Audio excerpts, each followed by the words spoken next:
South Africa's Eskom is the continent's biggest emitter of greenhouse gases, pumping around 213 million tonnes of carbon dioxide into the atmosphere every year. But now the state power utility is pitching a $10 billion plan to shut the vast amount of its coal-fired plants by 2050 and embrace renewables. All the debt-crippled company says it needs is some money. What we're putting on the table, as Eskom is to say, funders, financiers out there, we, South Africa, can offer you the biggest point source of emission reduction in the world, carbon emission reduction. Can you give us $7 to $8 per ton and fund it in that way? Mandy Rambarus is General Manager at Eskom's Just Energy Transition Office. She says Eskom, which generates more than 90% of South Africa's electricity by burning coal, is modelling different scenarios to reach a target of net zero emissions by 2050. One involves shutting down 35,000 megawatts of coal. That's from 41,000 megawatts of installed coal-fired capacity as of March last year.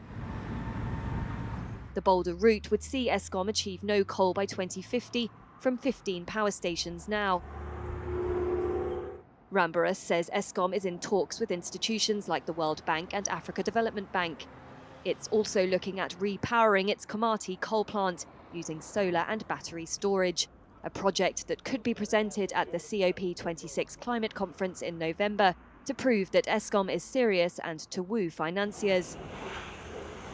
Eskom, choking under billions of dollars of debt, regularly imposes power cuts as it grapples with repeated faults at its ailing coal-fired power stations. Analysts have also flagged the carbon intensity of South Africa's economy as a major risk as investors and governments become increasingly attuned to climate concerns. We're going to be left in this little bubble. We're not going to be able to export our wine or our fruit or our flowers or our cars if we don't transition. So I think the electricity sector should be the first mover, because if we decarbonize electricity, we unlock a whole lot of decarbonization in the country.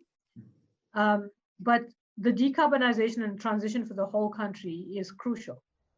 While Eskom could use natural gas as part of its energy transition, Rambarus said the ultimate aim is to entirely replace coal with renewables.